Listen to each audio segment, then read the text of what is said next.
অত্যন্ত ব্যথা লাগে, অত্যন্ত ব্যথা লাগে। কথিত এক নেতা, আমি এই 2-4 দিন আগে দেখলাম মিডিয়াতে, কথিত এক নেতা বলতেছে 70-এর দশকে মানুষ গান বাজনা শুনতো, কৃষকরা খেতে কাজ করত আর গান শুনতো, আর এখন বর্তমানে উলামায়ে কেরামরা মানুষকে ধর্মান্ধ এমনভাবে করছে, ওই গানের জায়গায় এখন ওয়াজ শুনে, কৃষকরা ওয়াজ শুনে, রিক্সাওয়ালা ওয়াজ শুনে, ভ্যানওয়ালা ওয়াজ শুনে, গাড়িওয়ালা ওয়াজ শুনে, যত মানুষ আছে প্রত্যেক মুসলমানের এমন ধর্ম প্রতি যুগ হয়েছে, সবাই ওয়াজ শোনা শুরু করছে। কাজেই এই জন্য বাংলাদেশের মধ্যে এই আলেমদেরকে দামায়ে দিতে হবে। মনে রাখবেন, এই বাংলাদেশকে নিয়ে গভীর ষড়যন্ত্র চলছে। যখন এই বাংলাদেশের মানুষ ইসলামের প্রতি ঝুঁকে গিয়েছে, এই বাংলাদেশের মানুষ পুষ মাস আর মাঘ মাস বুঝে না, যত শীতে হোক না কেন মসজিদে আসা ছাড়া থাকতে পারে না, ঠিক কিনা? এই বাংলাদেশ শাহজালালের দেশ, এই বাংলাদেশ শাহপরানের দেশ, এই বাংলাদেশ শাহ মাখদুমের দেশ, এই বাংলাদেশ তাবলীগ ওয়ালাদের দেশ, এই বাংলাদেশ মুসলমানের দেশ। এই দেশের মধ্যে আল্লাহু আকবারের ধ্বনিতে সূর্য ওঠে, আল্লাহু আকবারের ধ্বনিতে সূর্য ডুবে। এই বাংলাদেশের মধ্যে ইসলামপন্থীরা যেভাবে বলবে, সরকার যেই হন, এদেরকেই আপনাদের মানায় নিতে থাকতে হবে। এটা হলো গণতন্ত্র, ঠিক কিনা? কথা বলেন, এটার নাম তো গণতন্ত্র। আমি কি ভুল বললাম? আপনি কত বড় নেতা হইছেন, কত বড় নেতা হইছেন? আপনার চেয়ে বড় নেতা ফেরাউন ছিল, আপনার চেয়ে বড় নেতা আবু জাহেল ছিল। কথা ঠিক কিনা? টাকলুও তো ছিল। মনে রাখবেন, আপনাদের চিল্লাপাল্লা চেয়ারের জন্য চেয়ার চলে গেলে রিক্সাওয়ালারাও আপনাদেরকে দাম দিবে না। সাধারণ জনগণের কাছে আইসা দেখেন, ইসলামের বিরুদ্ধে কথা বলেন, এই বাংলাদেশের মানুষ ইসলামের জন্য শহীদ হইতে, জীবন দিতে, শরীরের শেষ রক্তবিন্দু দিতে প্রস্তুত আছেন ইনশাআল্লাহ। প্রস্তুত আছেন তো ইনশাআল্লাহ? যদি ইসলামের জন্য বাংলাদেশের স্বাধীন সার্বভৌমত্ব রক্ষার জন্য, মাতৃভূমি রক্ষার জন্য আবারও জিহাদের ডাক আসে, জিহাদে যাওয়ার জন্য কারা কারা তৈরি আছেন? আল্লাহু আকবার বলে হাত জাগান।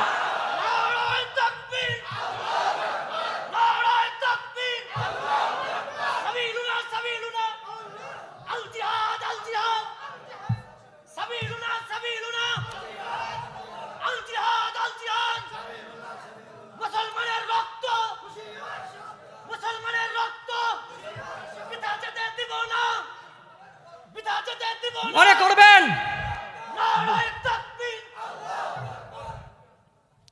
এই বাংলাদেশ, আমি যেই কথা বলতেছি, এটা তো আমার গণতান্ত্রিক একটা অধিকার। কথা বলেন, গণতান্ত্রিক অধিকার না? গণতান্ত্রিক অধিকার মানে কি? আমি জনগণ হিসেবে আমি রাষ্ট্রের সমালোচনা করছি না, আমি রাষ্ট্রের পক্ষে কথা বলছি, ঠিক কিনা? আমি কি রাষ্ট্রের বিরুদ্ধে কথা বলেছি? একজন জনগণ সে ব্যক্তিগতভাবে চাইলে গণতান্ত্রিক অধিকার হিসেবে সরকার প্রধানের সমালোচনা করার অধিকার রাখে। এটার নামই তো গণতন্ত্র। কথা বলেন। এবার যদি আমরা আমাদের গণতান্ত্রিক অধিকার থেকে কথা বলি, আর এই জন্য যদি আমাদের টুটি টিপে ধরেন, তাহলে এই গণতন্ত্র নিয়ে আপনি বঙ্গোপসাগরে চলে যান, এই গণতন্ত্র জমিনে থাকা দরকার নয়। আমাদের স্পষ্ট পয়গাম, স্পষ্ট পয়গাম, দ্বীন-ই হক বলতে দ্বীন-ই ইসলাম। দ্বীন-ই হক মানে, কথা বুঝেন নাই মনে হয়। দ্বীন-ই ইসলাম, ইসলামের বিরুদ্ধে কথা বলা যাবে না।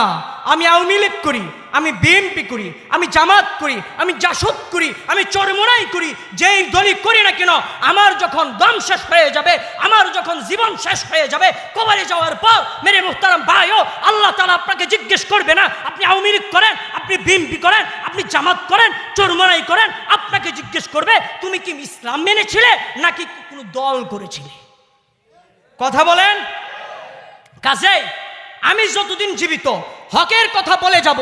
যদি কারো গায়ে জ্বালা ধরতে পারে, কোন উম্মতকে, কোন বান্দাকে, কোন মানুষকে সন্তুষ্ট করার জন্য আমি এক পাও রাজি নয়। আমার আল্লাহকেও সন্তুষ্ট করে, আমার আল্লাহ সন্তুষ্ট, দুনিয়ার সব মানুষও সন্তুষ্ট হয়ে যাক, কিছু করার নাই। আমার আল্লাহ সন্তুষ্ট, আমি সন্তুষ্ট। কথা বলেন, এটাই তো মুসলমানের সফলতা। এর বাইরে কোনো কিছু আছে? এর বাইরে কোনো কিছু নাই। আমি আপনাদের সামনে যে আয়াত এবং হাদিস তেলাওয়াত করেছি, আয়াতে কারিমা সূরা আত-তাওবার 31, 32, 33 এই 3 আয়াত। আসলে এই 3টা আয়াত আল্লাহ রব্বুল আলামিন ইসলামকে সুপ্রতিষ্ঠিত হিসেবে যে দাঁড় করিয়েছেন, ইসলামের কোনো ক্ষতি যে কেউ করতে পারবে না। যদি কেউ ইসলামকে ধাবায়ে দিতে চায়, সে নিজে ধ্বংস হয়ে যাবে, এই ব্যাপারে গ্যারান্টি দিয়ে আয়াতগুলো নাজির করেছেন। সুবহানাল্লাহি ওয়া বিহামদি। ইসলামকে বর্তমানে যেমন অনেক সম্প্রদায় আছে দাবায়া দিতে চায়, এই সংখ্যাটা এখন বেশি নাকি নবীজির জামানায় বেশি ছিল? এখন যারা তারা বেশি শক্তিশালী নাকি নবীজির জামানায় যারা ছিল তারা বেশি শক্তিশালী ছিল? অর্থাৎ নবীজি সাল্লাল্লাহু আলাইহি ওয়াসাল্লাম যখন 41 বছর বয়সে নবুয়ত পেলেন, তখন একদম জিরো ছিলেন। কি ছিলেন? সংখ্যার দিকে, শক্তির দিক দিয়ে, সব দিক দিয়ে জিরো ছিলেন। মাত্র 23 বছরের ব্যবধানে আল্লাহ রব্বুল আলামিন হিরো বানায় দিলেন। সুবহানাল্লাহ ওয়া বিহামদি। ঠিক ওই ধারাবাহিকতায় মুসলমানদেরকে হিম্মত যোগানোর জন্য, মুসলমানদেরকে ইস্তেকামত দেওয়ার জন্য, দৃঢ়তা দেওয়ার জন্য আল্লাহ রব্বুল আলামিন ইসলাম যে সুপ্রতিষ্ঠিত, ইসলামকে কেউ কখনো দাবায় দিতে পারবে না, ইসলামের কোনো ক্ষতি কেউ করতে পারবে না, এর দলিল দিয়ে, এর প্রমাণ দিয়ে আল্লাহ তাআলা এই ঘোষণা দিয়েছেন। সুবহানাল্লাহ বিহামদি। তাহলে বোঝা গেল বর্তমান আমরা যে দুদুল্যমান অবস্থায় আছি।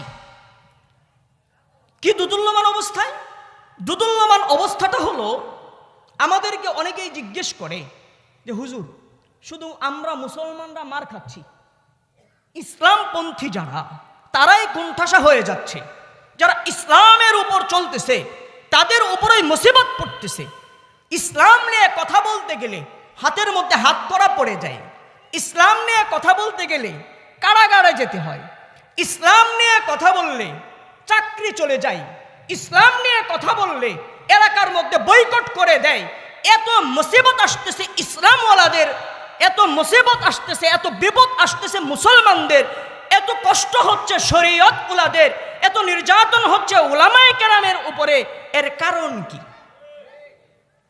এটা হলো অনেক মানুষের প্রশ্ন, ঠিক কিনা? অনেক মানুষের একটা প্রশ্ন। আসলে মূল বিষয়টা হলো, এটা আল্লাহ রব্বুল আলামিনের পক্ষ থেকে একটা পরীক্ষা। এটা কি পরীক্ষা? সহজে বুঝেন। আল্লাহ রব্বুল আলামিন পবিত্র কোরআনের মধ্যে একটা সূরা নাজিল করেছেন, সূরা আল ফাতাহ।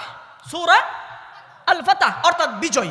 আল্লাহ রব্বুল আলামিন এই সূরা নাজিল করে মুসলমানদেরকে এই কথার প্রমাণ দিয়ে দিয়েছেন, ইন্না ফাতাহনা লাকা ফাতহাম মুবিনা, ইন্না ফাতাহনা লাকা ফাতহাম মুবিনা। ও মুসলমানরা শুনো, বিজয় ছাড়া পরাজয়ের কোনো শব্দ মুসলমানদের নাই। নারায়ে তাকবীর, নারায়ে তাকবীর, কোরআনের আলো, আল কোরআনের আলো, নারায়ে তাকবীর। দেখেন, মুসলমানদের বিজয় এটা অবসম্ভাব্য, এতে কোনো সন্দেহ আছে? অনেক দূরের ইতিহাস সাইডে রাখলাম, বাস্তব বর্তমান যুগে আসেন। আফগানিস্তানে আমেরিকা পালায়ে গেছে, তালেবানদের মুসলমানদের বিজয় হবে কোনোদিন কল্পনা করেছিলাম আমরা? 1 বছর, 2 বছর, 5 বছর, 10 বছর, 15 বছর, 20 বছর পর্যন্ত আল্লাহ রাব্বুল আলামিন মুসলমানদের ঈমানের পরীক্ষা নিয়েছেন। 20 বছর পরীক্ষা নেওয়ার পর পরাশক্তি আমেরিকাকে রাত্রিবেলা পালিয়ে যেতে বাধ্য করেছে কে? আরো জোরে বলেন কে? এই জন্য আল্লাহ তাআলা বলেন, ইউরিদুনা আন ইউতফিউ নূরাল্লাহি বিআফওয়াহিহিম ওয়া ইয়াবাল্লাহু ইল্লা আন ইউতিম্মা নূরাহু ওয়ালাউ কারিহাল কাফিরুন। আল্লাহ তাআলা বলেন, ইউরিদুনা আন ইউতফিউ নূরাল্লাহি বিআফওয়াহিহিম ওয়া ইয়াবাল্লাহু ইল্লা আন ইউতিম্মা নূরাহু ওয়ালাউ কারিহাল কাফিরুন। ইসলামের আলোককে, ইসলামের নূরকে যদি কেউ নিভায়ে দিতে চায় তাহলে সে নিজে ধ্বংস হয়ে যাবে, ইসলামকে ধ্বংস করতে পারবে না। নারায়ে তাকবীর, আল্লাহু আকবার, নারায়ে তাকবীর। ইসলামের শত্রুরা, ইসলামের শত্রুরা, মুসলমানের শত্রুরা, নারায়ে তাকবীর, আল্লাহু আকবার। দেখেন আল্লাহ রাব্বুল আলামিন এই আয়াতের মধ্যে স্পষ্টভাবে বলে দিয়েছেন, যারা চায় আমি আল্লাহ যেই নূরকে আলোকিত করতে চাই, ইউরিদুনা আন ইউতফিউ নূরাল্লাহ বিআফওয়াহিহিম ওয়া ইয়াবাল্লাহু ইল্লা আন ইউতিম্মা নূরাহু ওয়ালাউ কারিহাল কাফিরুন। আল্লাহর প্রজ্বলিত অগ্নিকে যদি কেউ নিভায়ে দিতে চায় তাহলে সে নিজে ধ্বংস হয়ে যাবে, কিন্তু আল্লাহ যেটাকে জ্বালাইতে চাইবে, যাদেরকে বিজয় দিতে চাইবে, তাদেরকে কখনো পরাস্ত করতে পারবে না। কবির ভাষায় কবি বলেন, চেরাগে রাকে ইজ্জত বর ফরুজাত, চেরাগে রাকে ইজ্জত বর ফরুজাত, কাসে কশতাফ জনদরি শাশ বসুজাত। আল্লাহ তাআলার প্রজ্বলিত অগ্নিকে যদি কেউ নিভায়া দিতে চায় তাহলে যে নিভায়া দিতে চাইবে সে নিজে পড়ে যাবে, তার দাড়ি মুছ পড়ে সারখার হয়ে যাবে, কিন্তু আল্লাহর প্রজ্বলিত অগ্নিকে কেউ নিভাইতে পারবে না। ঠিক কিনা? এই জন্য মনে রাখবেন, ইসলামকে যদি কেউ কুণ্ঠাসা করতে চায় তাহলে আবু জেহেল যেমন টিকে নাই, ফেরাউন যেমন টিকে নাই, নমরুদ যেমন টিকে নাই, আবুল আহাব যেমন টিকে নাই, ইংরেজ সরকার যেমন টিকে নাই, একইভাবে যারা এখনো টুক্কা দিতে চায় তারাও যেমন পথ সারা হইতেছে আর চেয়ার সারা হইতেছে, অদূর ভবিষ্যতে যদি কেউ ইসলামের মধ্যে খুঁজা দিতে চায় সে নিজে ধ্বংস হয়ে যাবে, ইসলামকে কেউ কিছু করতে পারবে না। আল্লাহ তাআলা এখানে বলতেছেন, হুয়াল্লাযী আরসালা রাসূলাহু বিল হুদা ওয়া দীনিল হক, হুয়াল্লাযী আরসালা রাসূলাহু বিল হুদা ওয়া দীনিল হক লিইয়ুযহিরাহু আলাদ-দীনি কুল্লিহি ওয়ালাউ কারিহাল মুশরিকুন। আল্লাহ বলতেছেন, হুয়াল্লাযী আরসালা রাসূলাহু বিল হুদা ওয়া দীনিল হক, আমি সে আল্লাহ যে আল্লাহ আরসালা রাসূলাহু, আমি আমার নিজের রাসূলকে প্রেরণ করেছি। সে আল্লাহ যিনি তার রাসূলকে প্রেরণ করেছেন কি দিয়া? আল্লাহ বলতেছেন বিল হুদা আই আল কুরআন, আমি যেই রাসূলকে কোরআন দিয়ে পাঠিয়েছি। সুবহানাল্লাহ। রাসূলকে কি দিয়া পাঠাইছেন? কোরআন দিয়া পাঠাইছেন। ওয়া দীনিল হক, এবং হক দিন দিয়া পাঠাইছি, যেই দিনের মধ্যে হক আছে। কি আছে? হক আছে। কেমন হক? এটা কোন দিন? আল্লাহ বলেন, ইন্নাদ-দীনা ইনদাল্লাহিল ইসলাম, ইন্নাদ-দীনা ইনদাল্লাহিল ইসলাম। আমি আল্লাহর কাছে দিন হিসাবে একমাত্র হলো ইসলাম। ঠিক কিনা?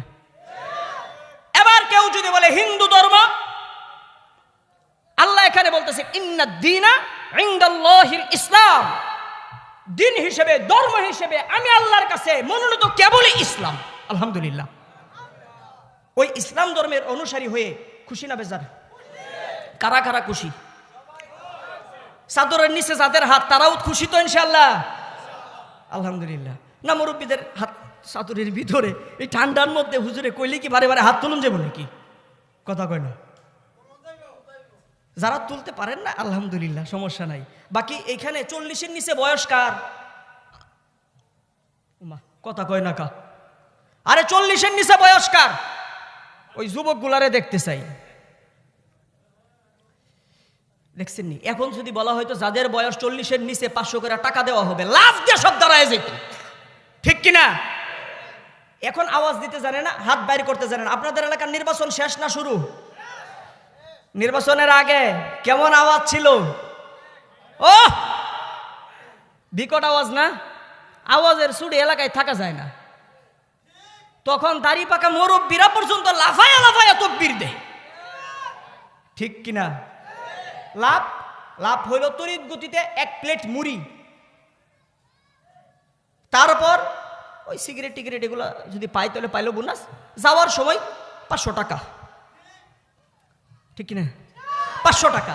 এই 500 টাকা পাওয়ার জন্য যেই আওয়াজ দেয়, 500 টাকার দাম বেশি না সুবহানাল্লাহর দাম বেশি? 500 লিল্লাহর দাম বেশি? 500 টাকার দাম বেশি না কোরআনের তাফসীরে এসে 2 হাত আল্লাহকে দেখানোর দাম বেশি? নারায়ে তাকবীর, আল কোরআনের আলো, আল হাদিসের আলো, নারায়ে তাকবীর। তাহলে বোঝা গেল নির্বাচনের আওয়াজের চাইতে আমাদের দ্বীনের আওয়াজ, এই দ্বীনের আওয়াজ যে আওয়াজকে স্তব্ধ করে দিতে চাইছে বাতিল শক্তি, ইসলামের আওয়াজকে যারা বন্ধ করে দিতে চাচ্ছে তাদেরকে বুঝাই দিতে হবে না, ইসলামের আওয়াজকে দুনিয়ার কোনো পরাশক্তি কিয়ামতের আগ পর্যন্ত দাবায় দিতে পারবে না। পারবে তো না, পারবেই না। বাংলাদেশে কশিনকালেও পারবে না ইনশাআল্লাহ, ঠিক কিনা? আপনাদেরকে আরো হীনমান্যতা আছে ইসলাম নিয়ে? কথা বলেন, কোনো হীনমান্যতা আছে? তাহলে যেই কথা বলতেছিলাম, হুয়াল্লাযী আরসালা রাসূলাহু বিল হুদা আই আল কুরআন ওয়া দীনিল হক। আল্লাহ বলতেছেন আমি সেই আল্লাহ যিনি তার রাসূলকে প্রেরণ করেছি কোরআন দিয়ে। কি দিয়ে? কোরআন দিয়ে। ওয়া দীনিল হক, দ্বীনে হক।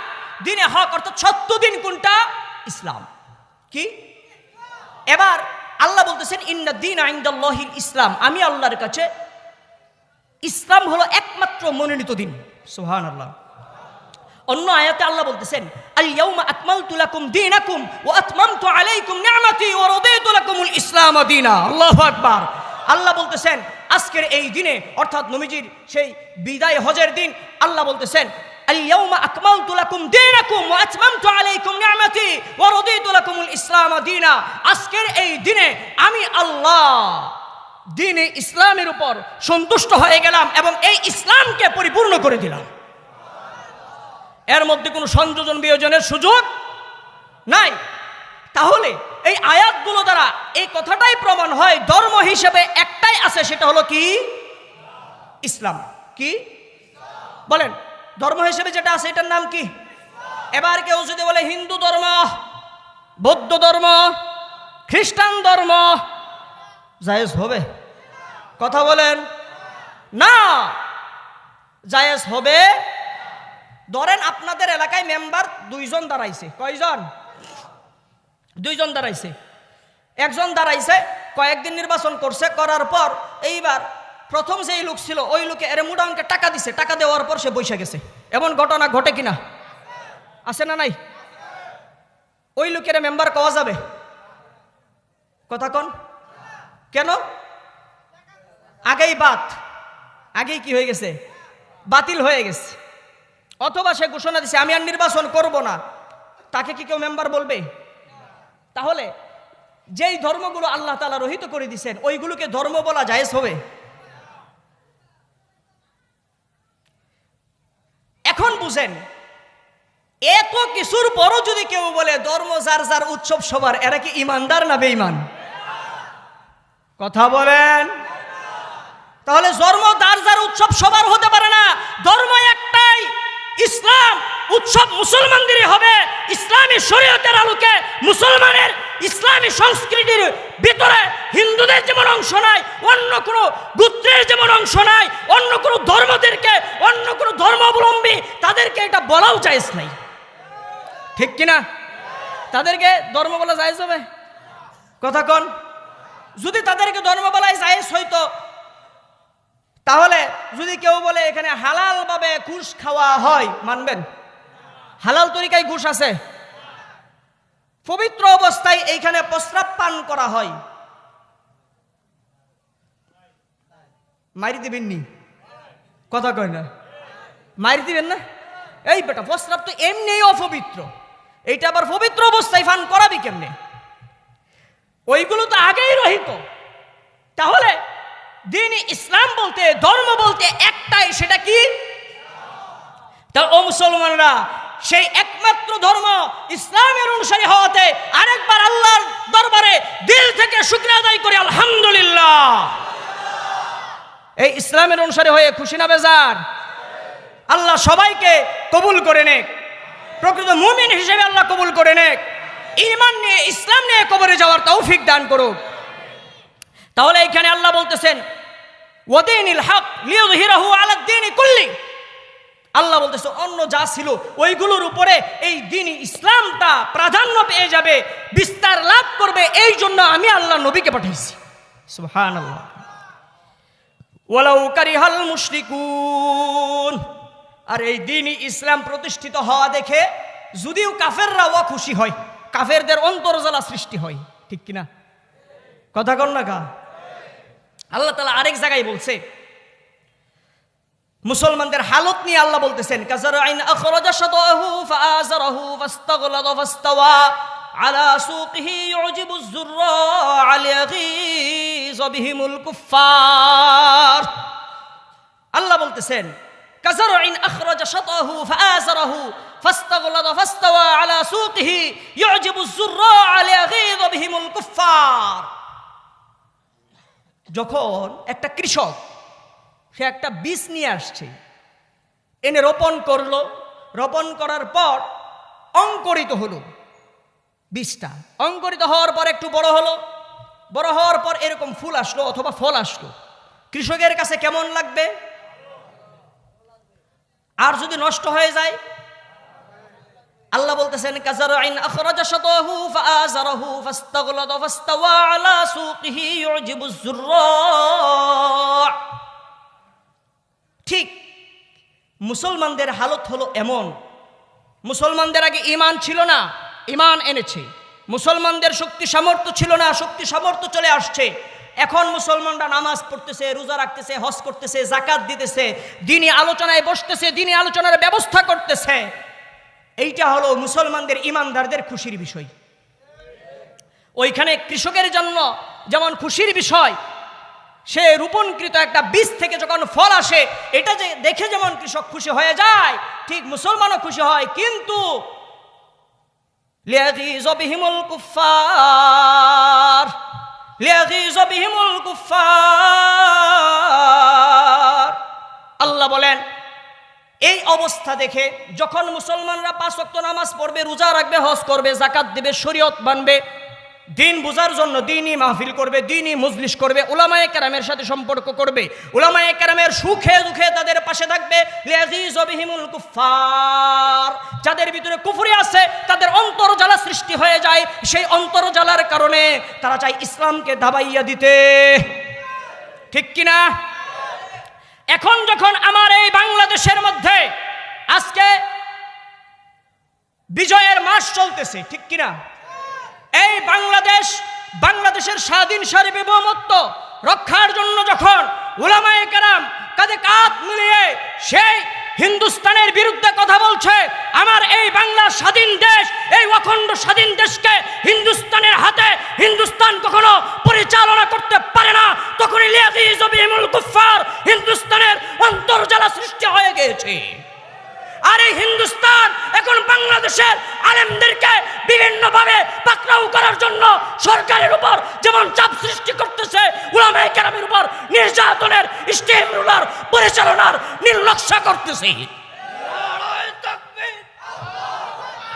আল কোরআনের আলো, আল হাদিসের আলো, ইসলামের শত্রুরা, মুসলমানের শত্রুরা,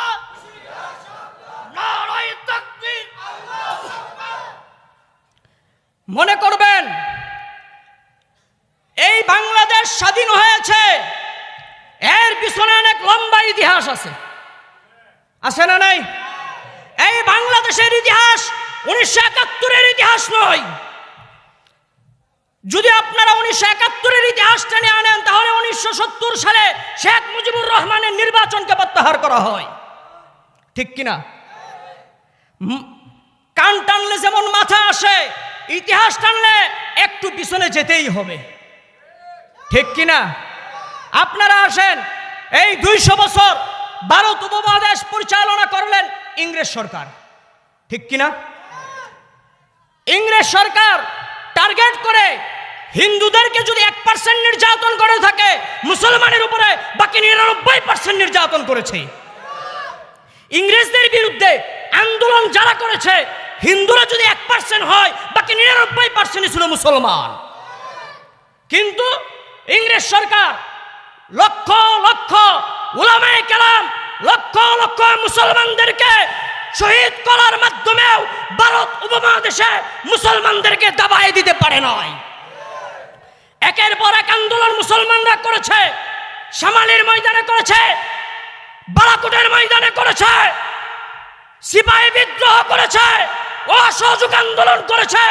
সেই মুসলমানদের লাহোর প্রস্তাবের ভিত্তিতে 1947 সালে ইংরেজ সরকার এই ভারত উপমহাদেশ ভাগ করে পাকিস্তান আর হিন্দুস্তান বন্ধ করে দিতে বাধ্য হয়েছে। মনে করতে হবে, ইংরেজ সরকারকে বিতাড়িত করা ছিল বাংলাদেশের সীমানা নির্ধারণ করার এক ঐতিহাসিক আন্দোলন, কথা ঠিক কিনা? 47-এ যখন ভারত বিভক্ত হলো, ভারত বিভক্ত হলো 2 ভাগে। কয় ভাগে? 2 ভাগে ভাগ হলো। একটার নাম রাখা হলো হিন্দুস্তান, আরেকটার নাম রাখা হলো পাকিস্তান, কথা ঠিক কিনা? পাকিস্তানকে 2টা ভাগ করা হলো, একটা হলো পূর্ব পাকিস্তান, আরেকটা হলো পশ্চিম পাকিস্তান।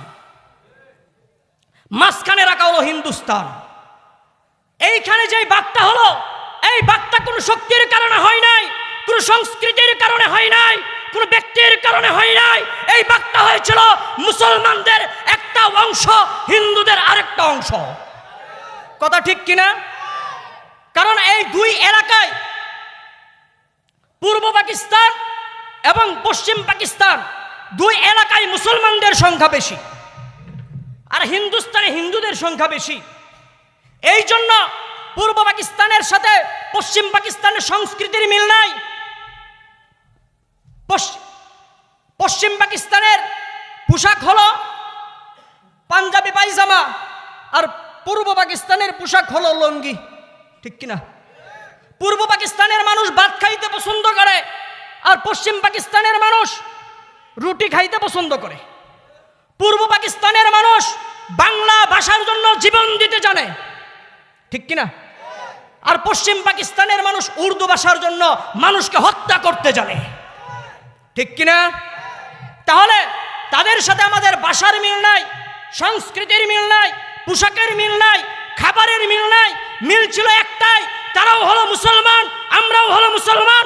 আল্লাহ বলেন ইন্নামাল মুমিনুনা ইখওয়া, নবীজি সাল্লাল্লাহু আলাইহি সাল্লাম বলেন আল মুসলিমু আখুল মুসলিম, প্রত্যেক মুসলমান ভাই ভাই। সেই ভাই ভাইয়ের সম্পর্ক থেকে ইংরেজ মালাউনরা পর্যন্ত মুসলমানদেরকে 2টা ভূখণ্ড দিয়েছেন, আর হিন্দুদেরকে একটা ভূখণ্ড দিয়েছিলেন। ঐতিহাসিক 1947-এ মুসলমানদের যে এরিয়া পূর্ব পাকিস্তান, বর্তমান বাংলাদেশের এরিয়া বন্টন হয়েছিল ইমানের ভিত্তিতে, কথা ঠিক কিনা? ইমানের ভিত্তিতে এরিয়া ঠিক হয়েছিল। তারপর আসেন 1970-এর নির্বাচন।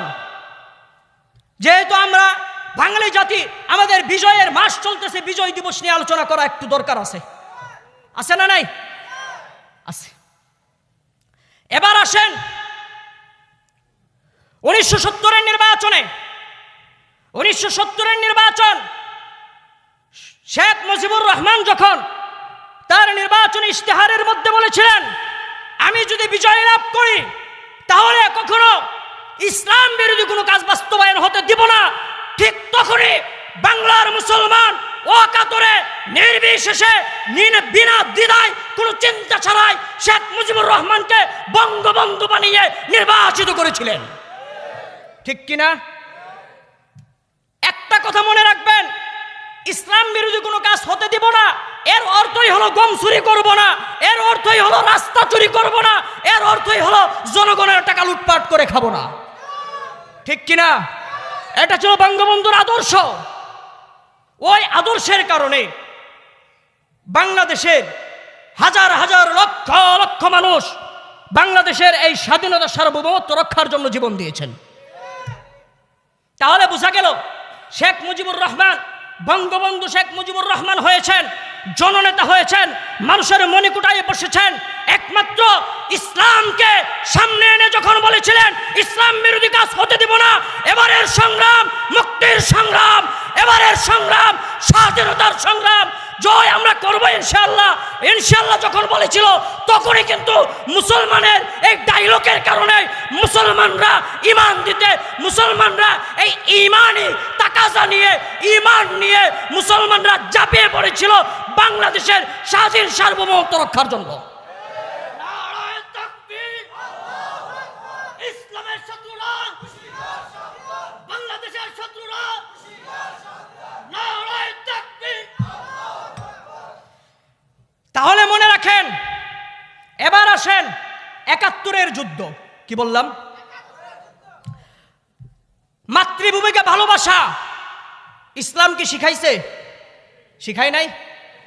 কথা বলেন।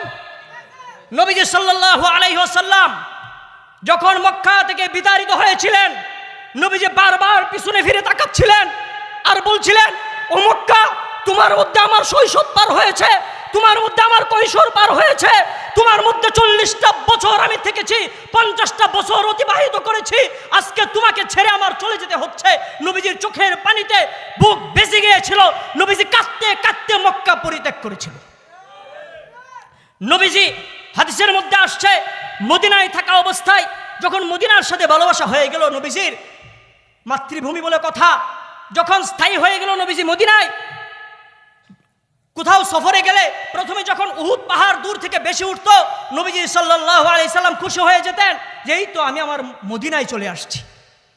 এই মাতৃভূমিকে ভালোবাসা, মাতৃভূমির সীমানা রক্ষা করা, এটা ঈমানি দায়িত্ব। ঠিক কিনা?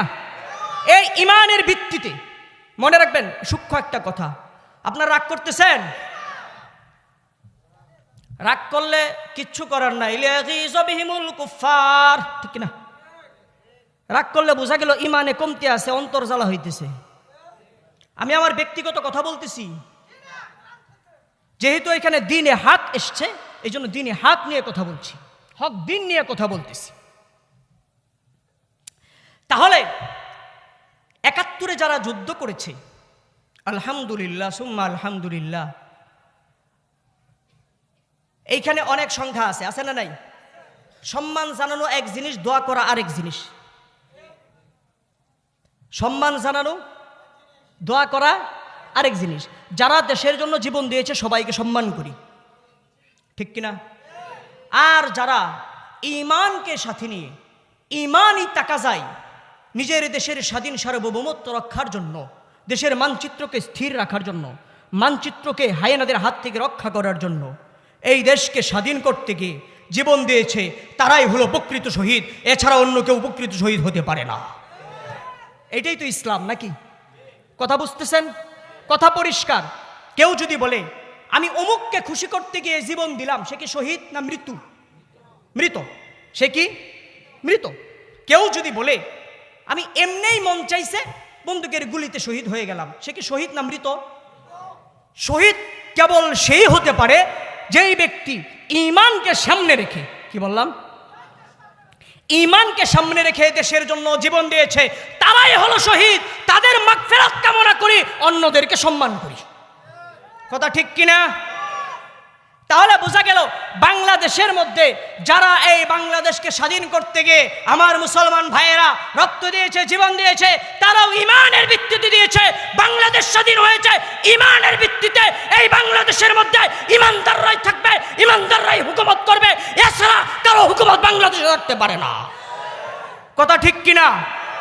কাজে বাংলাদেশের মধ্যে এখন যদি ইসলাম নিয়ে কথা বললে কারো জ্বালা ধরে, তাহলে মনে করতে হবে বাঘ তো দুইটা হয়েছিল 47-এ, কয়ে একটা হলো মুসলমান আর একটা হলো হিন্দু, বর্ডার খোলা আছে, ঢুকে যাও। কথা বলেন ঠিক কিনা? অত্যন্ত ব্যথা লাগে, অত্যন্ত ব্যথা লাগে। কথিত এক নেতা, আমি এই 2-4 দিন আগে দেখলাম মিডিয়াতে, কথিত এক নেতা বলতেছে 70-এর দশকে মানুষ গান বাজনা শুনতো, কৃষকরা খেতে কাজ করত আর গান শুনতো, আর এখন বর্তমানে উলামায়ে কেরামরা মানুষকে ধর্মান্ধ এমনভাবে করছে, ওই গানের জায়গায় এখন ওয়াজ শুনে, কৃষকরা ওয়াজ শুনে, রিক্সাওয়ালা ওয়াজ শুনে, ভ্যানওয়ালা ওয়াজ শুনে, গাড়িওয়ালা ওয়াজ শুনে, যত মানুষ আছে প্রত্যেক মুসলমানের এমন ধর্ম প্রতি যুগ হয়েছে, সবাই ওয়াজ শোনা শুরু করছে। কাজে এই জন্য বাংলাদেশের মধ্যে এই আলেমদেরকে দামায়ে দিতে হবে। এবার বুঝেন, এই কথিত নেতা, এর চাপার মধ্যে জুতা মারা দরকার আছে না নাই? বাংলাদেশে নেতৃত্ব দিবা, বাংলাদেশে নেতামি করবা, 93% মুসলমানের দেশে থেকে ইসলামের বিরুদ্ধে কথা বলবা, তোমার জিপ টেনে মুসলমানরা ছিঁড়ে ফেলবে, জিপ টেনে ছিঁড়ে ফেলবে, জিপ টেনে ছিঁড়ে ফেলবে।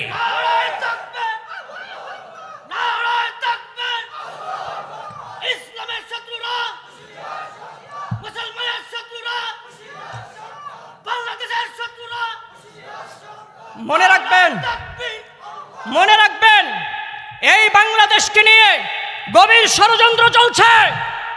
যখন এই বাংলাদেশের মানুষ ইসলামের প্রতি ঝুঁকে গিয়েছে, এই বাংলাদেশের মানুষ পুষ মাস আর মাঘ মাস বুঝে না, যত শীতে হোক না কেন মসজিদে আসা ছাড়া থাকতে পারে না, ঠিক কিনা?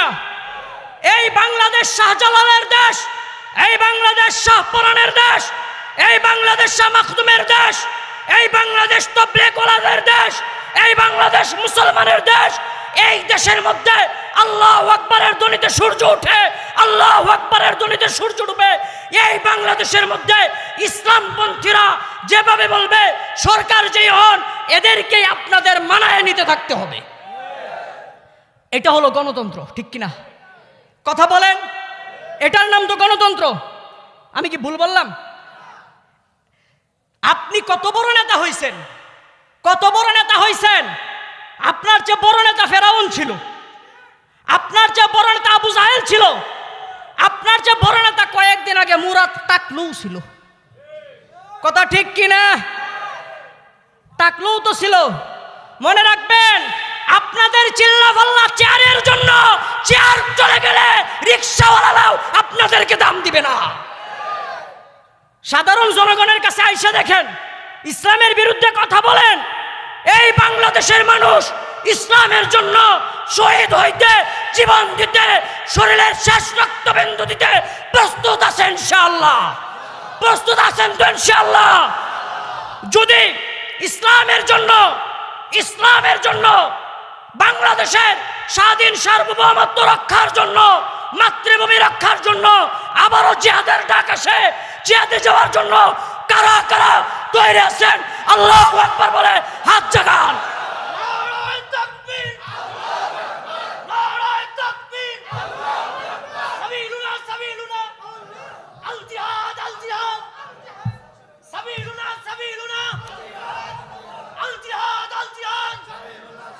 মুসলমানের রক্ত, মুসলমানের রক্ত পিতা যেতে দিব না, পিতা যেতে দিব না। মনে করবেন,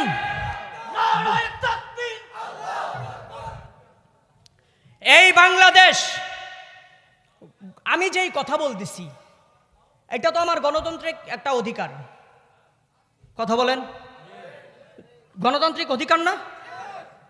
গণতান্ত্রিক অধিকার মানে কি? আমি জনগণ হিসেবে আমি রাষ্ট্রের সমালোচনা করছি না, আমি রাষ্ট্রের পক্ষে কথা বলছি, ঠিক কিনা? আমি কি রাষ্ট্রের বিরুদ্ধে কথা বলেছি? একজন জনগণ সে ব্যক্তিগতভাবে চাইলে গণতান্ত্রিক অধিকার হিসেবে সরকার প্রধানের সমালোচনা করার অধিকার রাখে, এটার নামই তো গণতন্ত্র।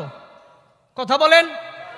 এবার যদি আমরা আমাদের গণতান্ত্রিক অধিকার থেকে কথা বলি, আর এই জন্য যদি আমাদের টুটি টিপে ধরেন, তাহলে এই গণতন্ত্র নিয়ে আপনি বঙ্গোপসাগরে চলে যান, এই গণতন্ত্র জমিনে থাকা দরকার নয়। আমাদের স্পষ্ট পয়গাম, স্পষ্ট পয়গাম। দ্বীনে হক বলতে দ্বীনে ইসলাম। দ্বীনে হক মানে, কথা বুঝেন নাই মনে হয়। দ্বীনে ইসলাম, ইসলামের বিরুদ্ধে কথা বলা যাবে না। আমি আওয়ামী লীগ করি, আমি বিএনপি করি, আমি জামাত করি, আমি জাসদ করি, আমি চরমোনাই করি, যেই দলই করি না কেন, আমার যখন দম শেষ হয়ে যাবে, আমার যখন জীবন শেষ হয়ে যাবে, কবরে যাওয়ার পর মেরে মুহতারাম ভাইও, আল্লাহ তাআলা আপনাকে জিজ্ঞেস করবে না আপনি আওয়ামী লীগ করেন, আপনি বিএনপি করেন, আপনি জামাত করেন, চরমোনাই করেন। আপনাকে জিজ্ঞেস করবে তুমি কি ইসলাম মেনেছিলে নাকি কোনো দল করেছিলে। কথা বলেন। কাজেই আমি যতদিন জীবিত হকের কথা বলে যাব। যদি কারো গায়ে জ্বালা ধরতে পারে, কোন উম্মতকে, কোন বান্দাকে, কোন মানুষকে সন্তুষ্ট করার জন্য আমি এক পাও রাজি নয়। আমার আল্লাহকেও সন্তুষ্ট করি। আমার আল্লাহ সন্তুষ্ট, দুনিয়ার সব মানুষও সন্তুষ্ট হয়ে যাক, কিছু করার নাই। আমার আল্লাহ সন্তুষ্ট, আমি সন্তুষ্ট। কথা বলেন। এটাই তো মুসলমানের সফলতা। এর বাইরে কোনো কিছু আছে? এর বাইরে কোনো কিছু নাই। তাহলে বোঝা গেল দ্বীনে ইসলাম, দ্বীনে হক, এর মূল ভিত্তি হলো কোরআন ও হাদিস। আর সেই হাদিসের আলোক থেকেই আমরা বুঝি দেশকে ভালোবাসা, মাতৃভূমিকে ভালোবাসা, মাতৃভূমির স্বাধীন সার্বভৌমত্ব রক্ষা করা আমাদের ইমানি দায়িত্ব। ঠিক কিনা? কাজেই দেশকে নিয়ে আমরা কথা বলবো। একজন আলেমকে জেলে নেবেন, আরেকজন কথা বলবে, আরেকজনকে জেলে নেবেন, আরেকজন কথা বলবে, একজনের কণ্ঠ স্তব্ধ করে দিবেন, হাজার কণ্ঠ ধ্বনিত হয়ে উঠবে। কিন্তু মাতৃভূমি নিয়ে, দেশ নিয়ে, ইসলাম নিয়ে, কোরআন নিয়ে কথা বলা থেকে উলামায়ে কেরামের এই ধারাবাহিকতা বন্ধ করার ক্ষমতা এই পৃথিবীতে কারো নাই, পৃথিবীতে কারো নাই, পৃথিবীতে কারো নাই।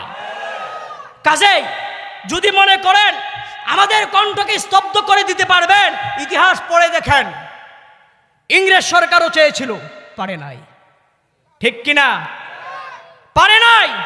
কোন যুগেই কেউ পারে নাই। কারণ আল্লাহ আমাদেরকে বলে দিয়েছেন, ইউরিদুনা আইয়ুতফিউ নূরাল্লাহি বিআফওয়াহিহিম ওয়া ইয়াবাল্লাহু ইল্লা আইয়ুতিম্মা নূরাহু ওয়ালাউ কারিহাল কাফিরুন। আমি যে আলোকে জ্বালাইতে চাই, সেই আলো যদি কেউ নিভাই দিতে চায়, সে নিজে ধ্বংস হয়ে যাবে। এই আলোকে কেউ নিভাইতে পারবে না। ঠিক কিনা? এ যাবৎ যেমন কেউ পারে নাই, অদূর ভবিষ্যতেও কেউ পারবে না ইনশাআল্লাহ। তারপরের আয়াতের মধ্যে আল্লাহ তাআলা বলেন, ইয়া আইয়ুহাল্লাযীনা আমানু ইন্না কাসীরাম মিনাল আহবারি ওয়ার রুহবান লা ইয়াকুলুনা আমওয়ালান নাসি বিল বাতিল ওয়া ইয়াসুদ্দুনা আন সাবিলিল্লাহ। এই উঠাউঠি করতেছ তো, কেউ উঠাউঠি করবেন না। আল্লাহ এখানে বলতেছেন, ইয়া আইয়ুহাল্লাযীনা আমানু, ও ঈমানদাররা শুনো, ঈমানদাররা শুনো, ইন্না কাসীরাম মিনাল আহবারি ওয়ার রুহবান লা ইয়াকুলুনা আমওয়ালান নাসি বিল বাতিল।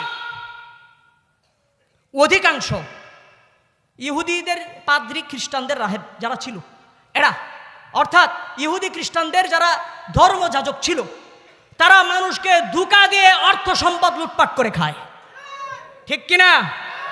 এটা কি মুসলমানের লক্ষণ? জনগণের টাকা মেরে খাওয়া, জনগণের অধিকার হরণ করা, এটা কোনো মুসলমান করতে পারে না। এটা হলো ইহুদি খ্রিস্টানদের অভ্যাস। কথা বলেন। কার কথা? আল্লাহর কথা। আল্লাহ বলতেছেন, ইয়া আইয়ুহাল্লাযীনা আমানু ইন্না কাসীরাম মিনাল আহবারি ওয়ার রুহবান লা ইয়াকুলুনা আমওয়ালান নাসি বিল বাতিল ওয়া ইয়াসুদ্দুনা আন সাবিলিল্লাহ। তারা আল্লাহর রাস্তায় খরচ করা থেকে মানুষকে বিরত রাখত। ঠিক কিনা?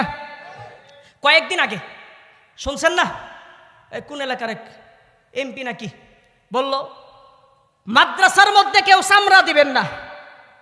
কথা কয়? আরে কথা কয় না, বলে নাই? বলছে কওমি মাদ্রাসায় লিল্লাহ বোর্ডিং এ কেউ চামড়া দিবেন না, কারণ এদেরকে চামড়া দিলে আমাদের ক্ষমতা ঠিক থাকে না। ঠিক কিনা? কারণ এরা হক কথা বলতে জানে। কিন্তু কোন মাদ্রাসা কি বন্ধ হয়ে গেছে? না। কোন মাদ্রাসায়, কোন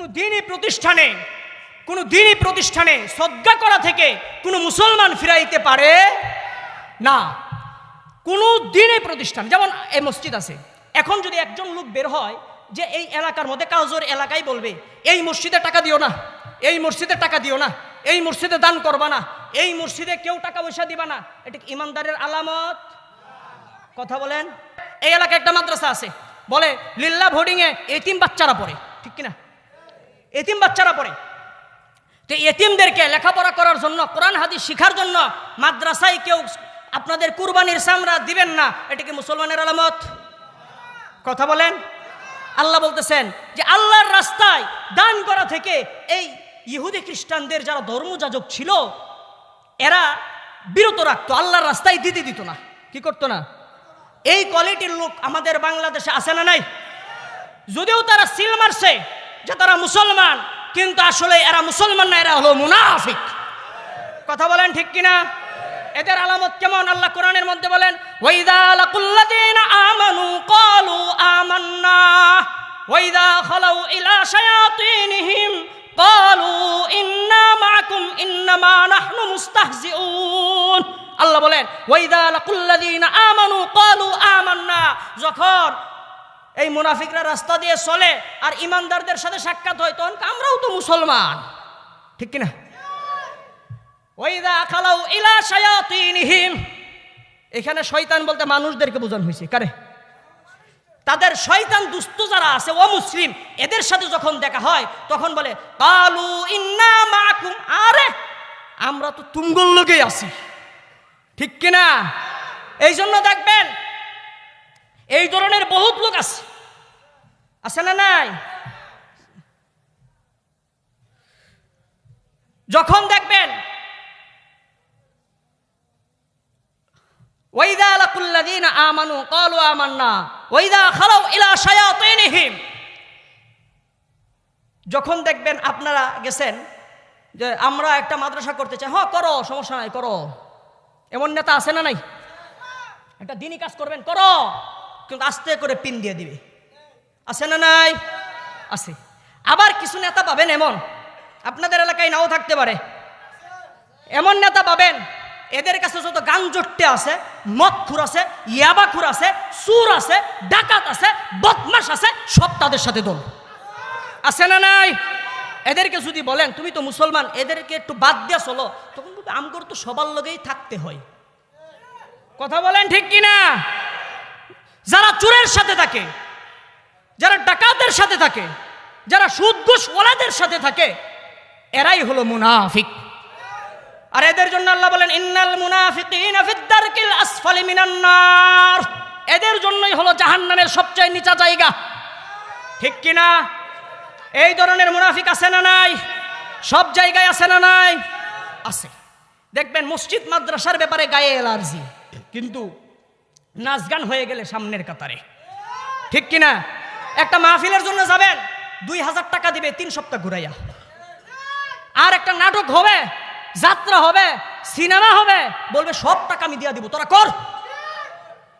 আছে না নাই? পিছনের ওই লোকরা জানেই না। আল্লাহ বলতেছেন ইহুদি খ্রিস্টানদের ধর্মযাজকরা যেমন মানুষের টাকা পয়সা লুটপাট করে খাইতো, আবার মানুষদেরকে আল্লাহর রাস্তায় ব্যয় করতে নিষেধ করত, দিত না।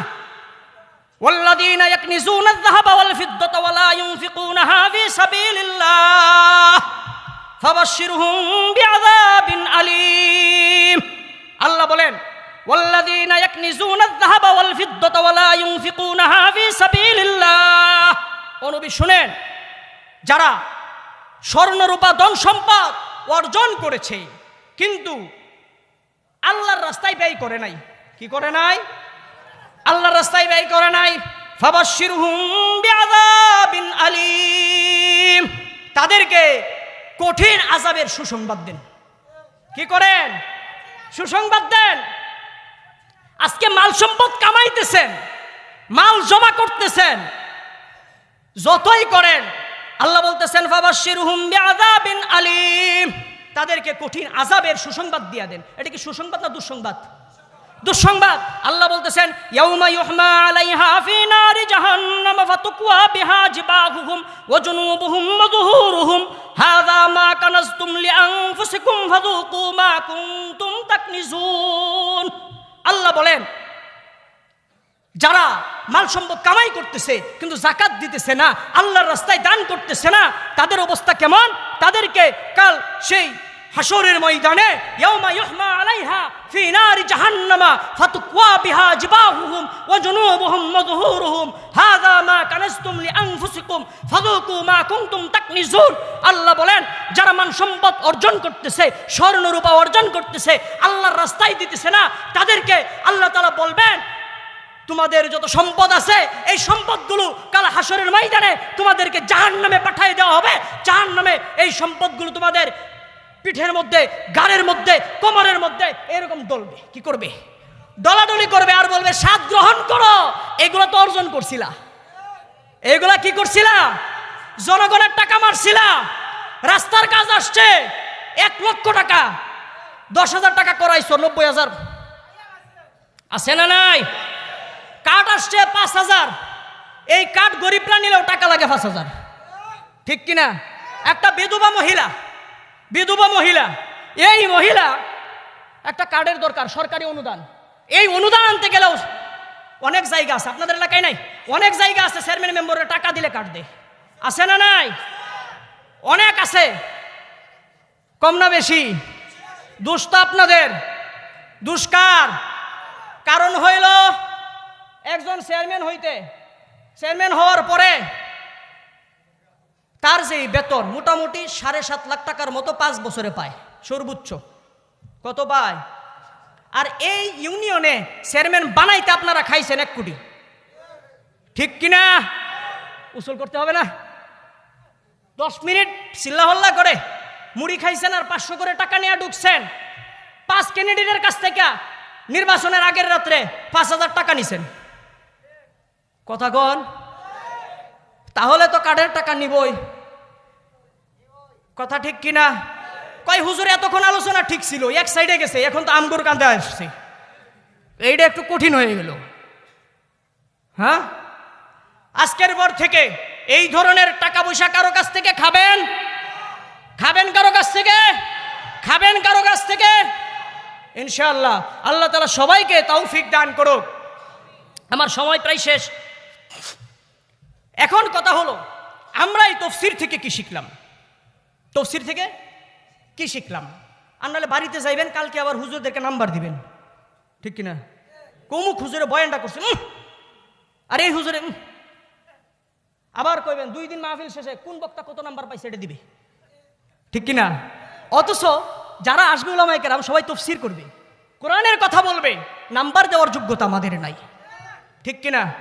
এখন আপনারা দাওয়াত দিতেও তো আবার আপনাদের এলাকা না, অনেক জায়গায় আছে, হুজুর আপনার আলোচনা কি আছে ইউটিউবে? যদি থাকে একটু দেখবো, ইন্টারভিউ নেব, ঠিক কিনা? আরে কথা কয় না, এই জন্য তো অবস্থা। এই জন্য এবার আসেন, আমরা এই তাফসীর থেকে কি শিখলাম? বাড়িতে তো নিয়ে যেতে হবে না, এখানে রাইখা গেলে হবে না। আমি একটা হাদিস পড়েছিলাম, لا تزال طائفة من أمتي منصورين لا يضرهم من خذلهم حتى تقوم الساعة।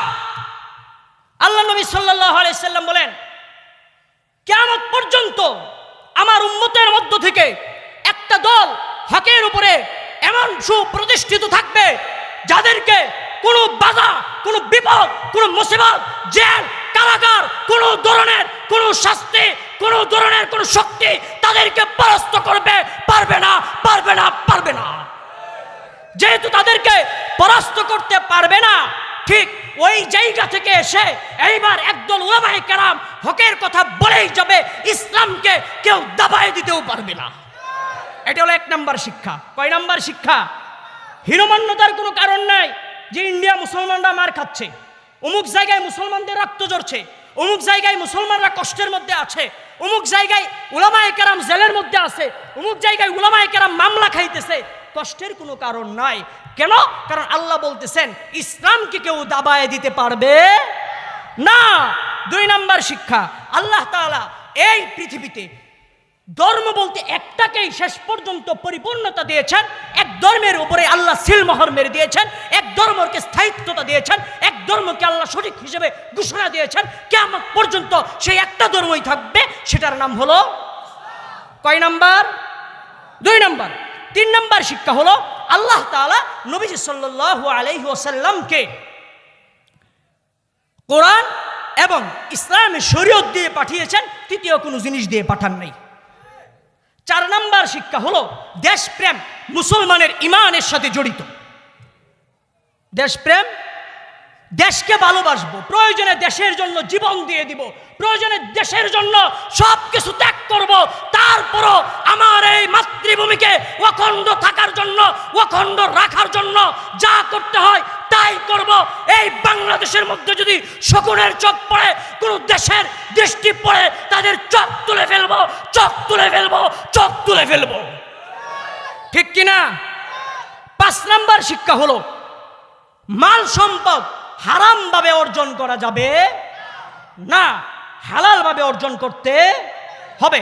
6 নম্বর শিক্ষা হলো এই মাল সম্পদ আল্লাহর রাস্তায়, আল্লাহর রেজামন্দির জন্য, আল্লাহর সন্তুষ্টির জন্যই দান করতে হবে, কারো খুশির জন্য না, নাম ফুটানির জন্য না, নির্বাচনে পাস হওয়ার জন্য না। ঠিক কিনা? 6 নম্বর শিক্ষা হলো ওই চেয়ারম্যানদের কাছ থেকে সমানে টাকা খাওয়া যাবে না। 7 নম্বর হলো চেয়ারম্যানরাও সমানে টাকা খাওয়াইতে যাবেন না। চেয়ারম্যানদেরকে বলার কারণে এবার মেম্বররা কি দোষী না? অর্থাৎ যারা নির্বাচন করে এরা এমন একটা পরিস্থিতির মধ্যে যা বাড়ি বেছে, গাড়ি বেছে, জমি বেছে, কারণ পাবলিকরে খাওয়াইতে হবে, নাহলে ভোট দিবে না। এই জন্য শেষ কেসাটা আপনাদেরকে দিয়ে দেয়। ঠিক কিনা? আল্লাহ সবাইকে হেদায়েত দান করুক। তারপর আসেন, তারপরের শিক্ষা হলো যারা 7 নম্বর পয়েন্ট, যারা এই মাল উপার্জন করবে আল্লাহর রাস্তায় দিবে না, আল্লাহ তাদেরকে তিরস্কার করে বলেন ফাবাশশিরহুম বিআযাবিন আলীম। হে নবী, আপনি তাদেরকে কঠিন আযাবের সুসংবাদ দিয়ে দেন। অর্থাৎ এখানে জাহান্নামকে ভয় করতে হবে। আল্লাহ 8 নম্বর যে শিক্ষাটা আমরা পেলাম এই তাফসীর থেকে, আল্লাহ তাআলা বলতেছেন শুনো, তোমরা যে মাল অর্জন করলা, এই মাল অর্জন করে যদি আমার রাস্তায় ব্যয় না করো তাহলে কি হবে? তাহলে কাল কিয়ামতের ময়দানে তোমাদেরকে জাহান্নামে পাঠাবো। কোথায়? জাহান্নাম। জাহান্নামের আগুন কেমন কেমন কঠিন। হযরত আয়েশা রাদিয়াল্লাহু তাআলা আনহা থেকে বর্ণিত, আয়েশা রাদিয়াল্লাহু তাআলা আনহা বলেন, শুনো, নবীজি সাল্লাল্লাহু আলাইহি ওয়াসাল্লাম বলেন জাহান্নামের আগুন কেমন জানো? জাহান্নামের আগুন হলো এমন, দুনিয়ার আগুনের চাইতে 70 গুণ বেশি তেজি হলো জাহান্নামের আগুন। এই দুনিয়ার আগুন আমাদের গায়ে পড়ে গেলে আমাদের কি অবস্থা হয়? কত জায়গায় আগুনে কত মানুষ মারা যাচ্ছে। স্বাভাবিক গরম পানির মধ্যে আঙ্গুল দিতে পারি না, সেই জাহান্নামের আগুনে তো পাওয়ারই আগুন আমি কিভাবে সইব? আল্লাহ বলতেছেন মাল সম্পদ কামাইতেছো, ইয়াউমা ইউহমা আলাইহা ফি নারি জাহান্নামা ফাতুকওয়া বিহা জিবাহুহুম ওয়া জুনুবুহুম ওয়া যুহুরুহুম হাযা মা কানাজতুম লিআনফুসিকুম ফাযুকু মা কুনতুম তাকনিজুন। এই যে মাল কামাইলা আমার রাস্তায় দিলা না, তোমার এই মালটা ওই জাহান্নামে পাঠাইয়া আমি মালটাকে গলার মধ্যে দিব, কাঁধের মধ্যে দিব, পাঁজরে দিব, তোমাদের বডির মধ্যে টাচ করাবো, ডলাডলি করব, আর বলবো ফাযুকু মা কুনতুম তাকনিজুন। তোমরা এই মালের জন্যই তো এত কিছু করেছো, তাহলে এই মালের স্বাদ আস্বাদন করো। এই মাল কি তখন মজা লাগবে?